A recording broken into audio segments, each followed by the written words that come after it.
Welcome back to the SEO Weekly, where queries are weird, advice is controversial, and everything depends. I'm your host, Garrett Sussman of iPullrank, and this week we're talking about Google's 2021 year in search is out. It's so much fun. It's interesting. We're going to look into that a little bit. We've got maybe the best SEO quiz of all time and some really important conversations around inclusivity.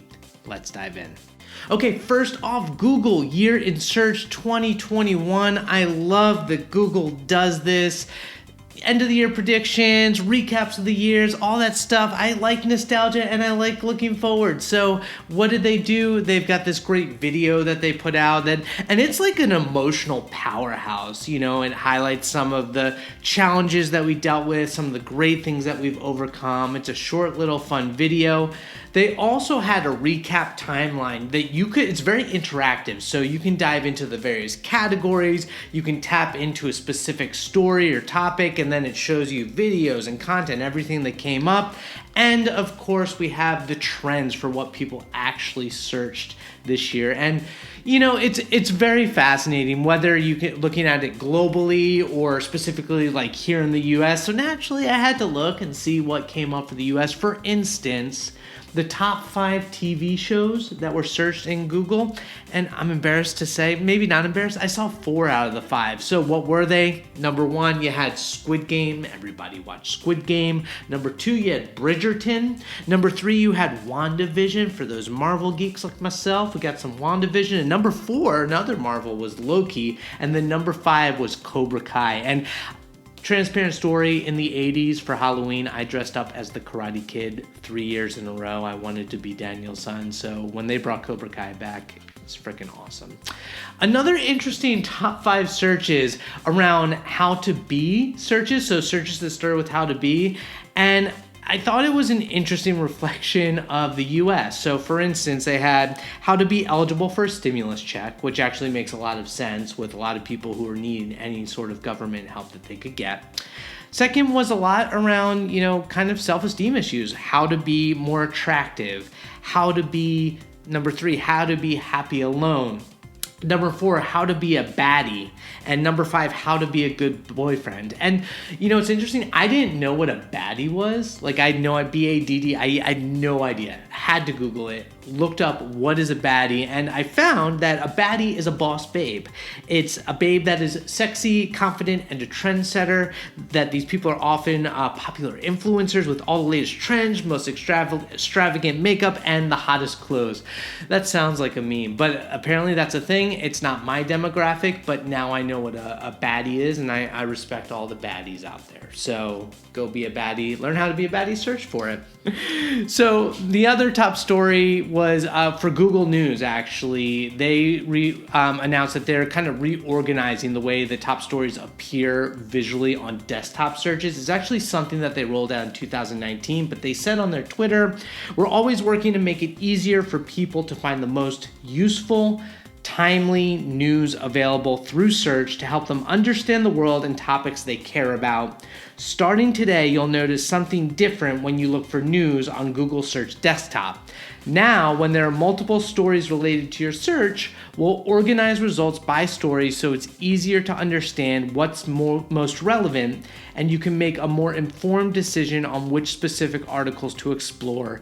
Here's what that looks like." And so one example they point to is actually COVID, which is a little different. It feels like an entity where they're pulling different types of SERP features, but for the news results, I think it is important that they're surfacing different sources of news. And like their product reviews update from last week, they're trying to find more in-depth information, like not just surface information for Google News. They want more in-depth, more comprehensive info, and sometimes, you know, that's what's gonna kind of float to the top of Google search, Google News results. And, you know, try it out for yourself. It is live now, so you can see it on your desktop when you go to the news tab and you look at a relevant topic. Not for all topics, but for ones that have multiple angles that are coming up.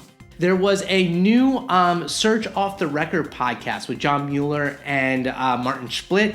This time they had Googlers on, Zineb Bahajji, I hope I pronounced it right, and Bruno Cartoni from Google. And they talked about inclusivity in search, which is really interesting in the way that historically linguistically there's usually been a lot of dominance with male domination, like mankind or chairman, or we use this like kind of coded gendered language, and it's not even just gendered.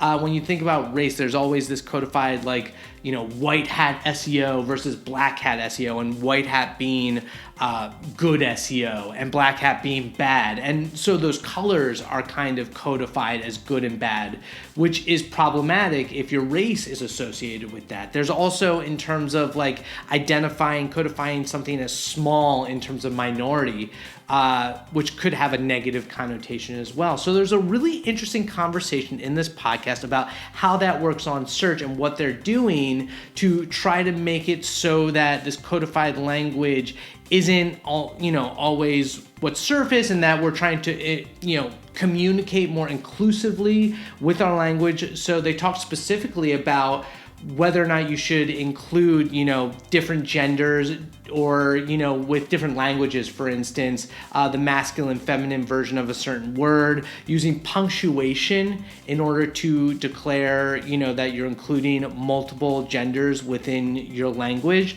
Really interesting conversation. Highly recommend you listen to it. I don't think it's an issue that we have solved yet, but I think it's something that we need to continue to consider when we, how we speak, what we speak. I'm actually trying to do this more and more with the word crazy in relation to mental health. I realize I say crazy a lot. So one thing that I do in my household is we're trying to use ridiculous or absurd or words that aren't necessarily tied to mental health when we're trying to express what we think is outrageous instead of using the word crazy.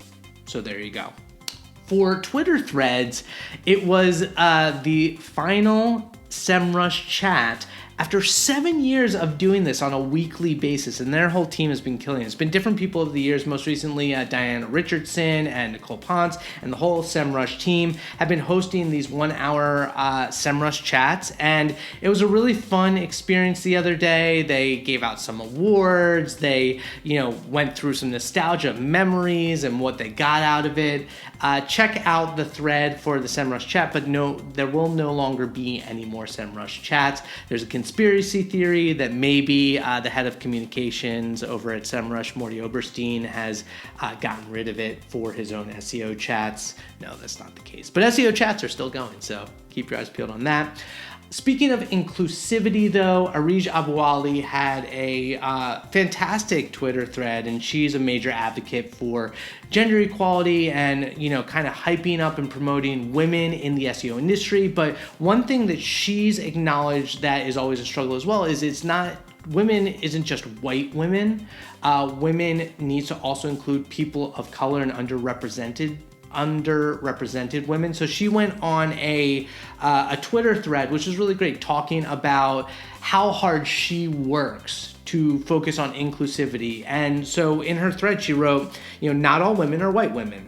I founded Tech SEO Women 2.5 years ago, and one thing I've struggled with over time is ensuring it doesn't run into a community primarily for white women. Here are some things I do to ensure that doesn't happen. 1, I never run an event or an event cohort that only features white women. In fact, the upcoming WTS Fest features 50% women of color. 2, I never share a WTS newsletter edition that only features white women's content. I put the effort to go through feeds by women of color and collate their brilliant pieces. 3, I reach out to women of color, encouraging them to fill a WTS interview form, and I prioritize pushing their interviews live to share their stories with the world.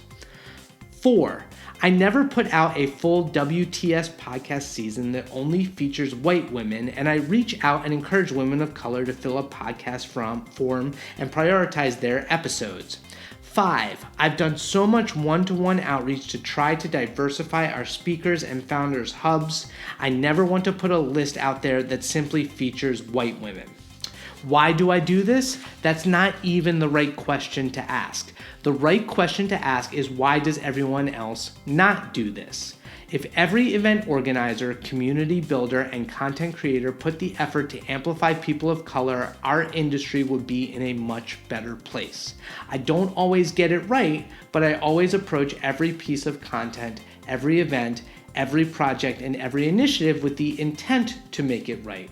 I ask questions, I ask others for help and feedback, and I keep learning. There's nothing wrong with admitting that. And I completely relate and empathize with Areej, especially as a white male. I try with the SEO Weekly to find women and people of color and underrepresented minorities who are contributing to the SEO community to show up in this video series. I'm not always 100% great at it, but I definitely try. It's in my mind when I'm looking for representation and content, and I do a pretty good job of it. I very much can do better, and I can work harder at it, but I think it's important, and I think we should all just continue to spread the word and promote those folks whose perspectives on life and SEO and the world aren't always represented, and so they, changing the world. Anyway, moving forward, and just kudos to Areej for constantly pushing on all of us to be better. I appreciate that. So in general SEO, Majestic and David Bain teamed up. He wrote a book, which is SEO in 2022. Incredible piece. It just got published, and to launch it, there was a 4-hour live streaming event with Majestic where he got a bunch of experts in the industry, well represented across genders and colors and people of color and all that.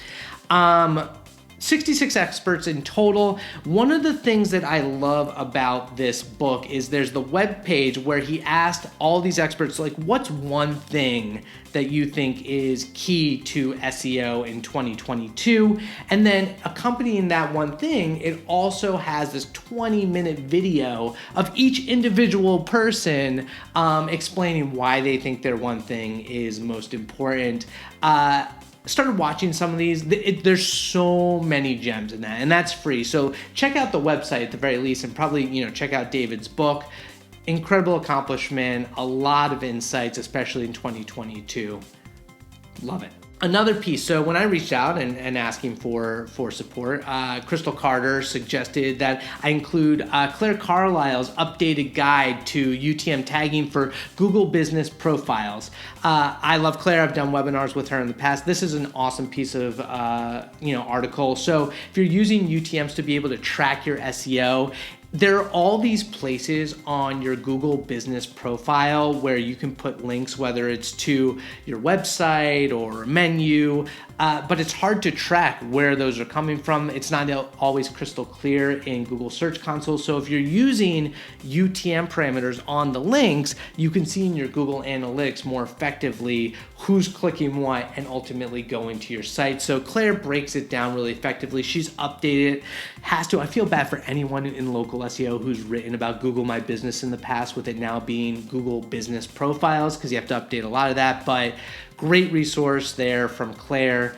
Highly recommend, whether you're doing local SEO or any type of SEO, thinking about the way you're using UTM parameters. And next up from the iPullrank blog was Andrew McDermott's 5 must-haves for your next enterprise SEO agency. Andrew kind of runs through these 5 high-level aspects when you're evaluating an agency that you should consider before you bring them on. We consulted internally of what we think our clients appreciate about us, and those included, building the ability to build a content pipeline of like 10x content. Like, do they have the ability to create content to reflect the SEO recommendations that they make?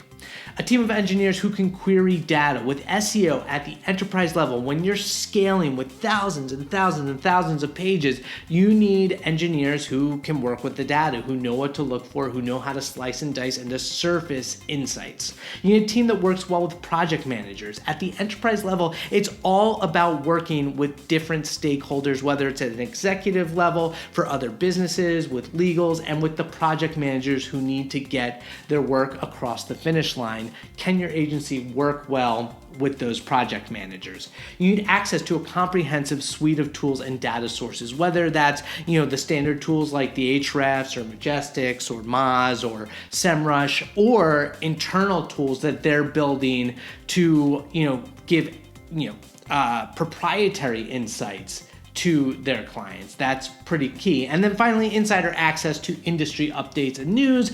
People, agencies that are always kind of improving their own knowledge, looking to the industry, knowing to stay on top of trends, but also having communication with, other people who are trying new techniques or thinking, proactively when it comes to SEO, not always just reactively. Awesome article worth checking out there. Some news, Alexa.com. If you've done anything in the internet in the last 25 years, you've probably looked for your Alexa rank. Now, Alexa.com, which was purchased by Amazon, is getting shut down.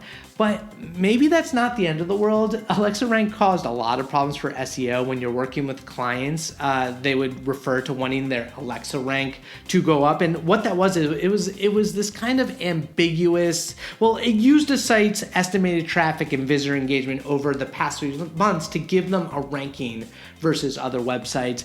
It wasn't always the most helpful when you're trying to, do SEO. It's kind of like, Moz's domain authority metric. It's proprietary. It doesn't actually influence Google. And so it's this separate other thing that isn't always the best indicator of success.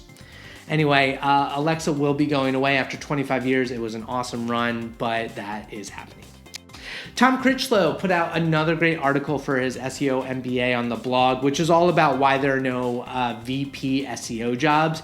And maybe it's because SEO still needs to work to get a seat at the table, if you will, on the executive level. It still feels relatively newish, or hasn't moved up to that executive level. And Tom does a great job of explaining how there are some companies that do have VPs of SEO, but typically it'll fall under product or under general marketing. And as you move up, you need to escape tribalism in terms of this tie to SEO. That SEO needs to be the end all be all for all things marketing. Sure, it does touch a lot of components of product and marketing, but if you want to be an executive, you want to move into the VP of product, you want to move into the VP of marketing, you need to understand generally, and Buffer has a great infographic about this understanding of marketing, this generalist perspective of advertising and social media and different channels and direct marketing, ABM, that all touch on different aspects are not just SEO, but having that SEO background, having deep knowledge of SEO does give you the opportunity to set yourself up for success. You should be applying to VP of marketing jobs. Just realize that it's not as tied directly to SEO as you might want it to be in your career. So there was this awesome side hustle by Matt Tutt, who is a SEO freelancer consultant in Spain. Just got a bunch of SEOs, myself included, to make a little video quiz that you could do for fun.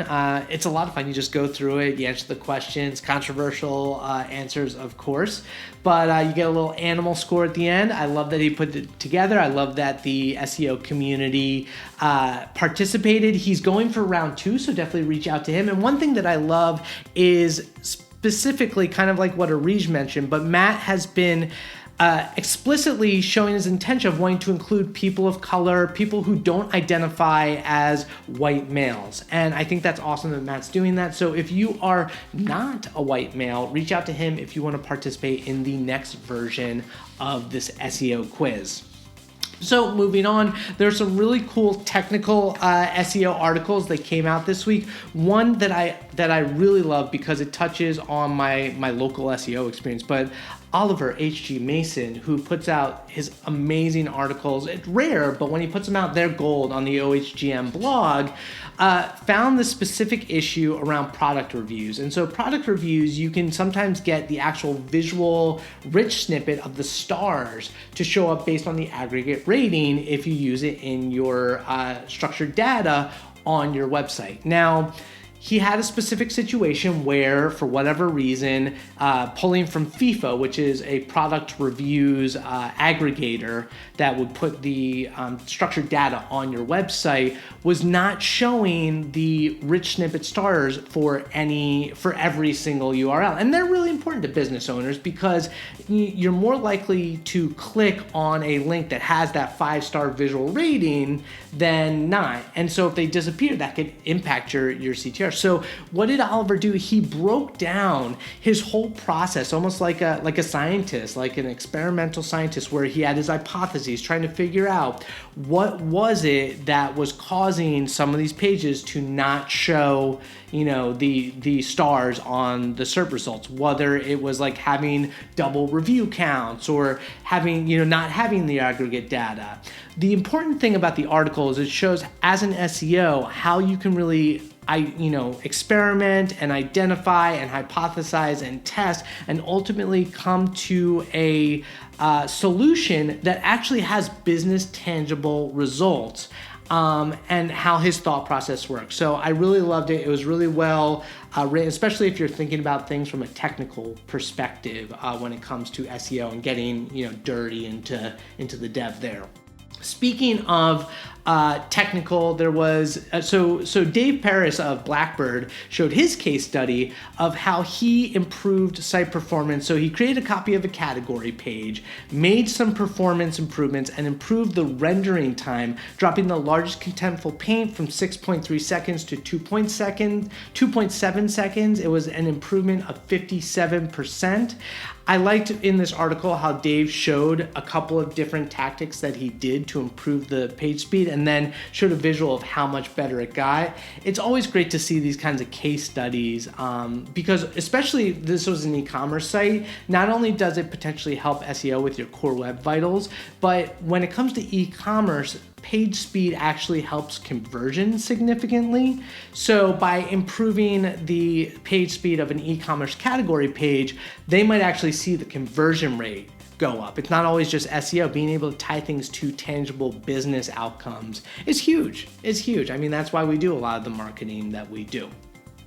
So also, finally, in technical SEO, I was actually on a webinar with Colt Sleva. We teamed up with Critchlow this week. It was all about enterprise SEO strategy, how to scale organic traffic, upgrading your existing content, kind of looking through their tool. Colt and I went through things like content decay, link sculpting, topic clustering, and how you can test, to improve your CTR. Cool webinar where we had a lot of fun talking about that, using ClickFlow to improve your content, your existing content, and update it so that you generate more traffic, and more traffic that actually, like we said, generates more business results. A lot of fun. So you can check out the replay of that webinar. And then Rankable, I did the last episode of the year of 2021 for Rankable. It was episode 63 with John Doherty of Credo. It was a fun conversation. It was all about the equation to hiring for marketing. It's really hard to hire good marketers, or just in general these days with the Great Resignation. So John and I bantered about his process for hiring, why it's so important to get it right, how as a business owner, a lot of times the work can be done before you actually do the hiring. So to think about what you're looking for through your own business metrics, having your own house in order for your analytics. So when a marketer comes in, they can hit the ground running. We talked a little bit about how you can create a hiring funnel similar to a marketing funnel. And then we touched a little bit on lead gen strategies for agencies at the end. But John's a great guy. It was a great conversation. Check out Rankable. We will be back in 2022. That's the year, right? For season 4 and a whole bunch more Rankable podcast episodes. And one thing I wanted to shout out is next week, there is going to be a really cool webinar with the iPullrank team. We're teaming up with GrepWords, Jeff Coyle, and Market Muse to dive into GrepWords' kind of rebranding and re-release new tool all about keyword intelligence data. So that webinar is going to be big data keyword research, power up your SEO team with keyword intelligence. I'm really excited to see what John Murch, Colt Sleva, and Mike King all can come up with their data and what use cases for GrepWords you can use to improve your keyword research, the intelligence, improve your SEO. I will be back for 2 more episodes, I believe, for the SEO Weekly this year. We keep going strong, even if the information continues to peter out. We're gonna have fun. We're gonna do a full recap, but at this point, I just wanted to say thank you all. I appreciate you taking the time to watch the SEO Weekly, to share it. Hope you all subscribe if you haven't already. Subscribing definitely helps make sure it gets right into your notifications, inbox, all that jazz. But it's a pleasure. I love doing this. It's a labor of love, this SEO Weekly. So I'm ranting. I could probably go on for 30, 45 minutes, an hour, but y'all have to get on with your day. So thank you for joining me. I hope you enjoyed it. My name is Garrett Sussman. I am the demand generation manager at iPullrank. I will see you next Friday. So, keep on keeping on. Send me what you like the video. Add comments. If you have any good SEO stuff, send it my way. I'll include it. I will catch y'all. Have a good weekend. I'm out.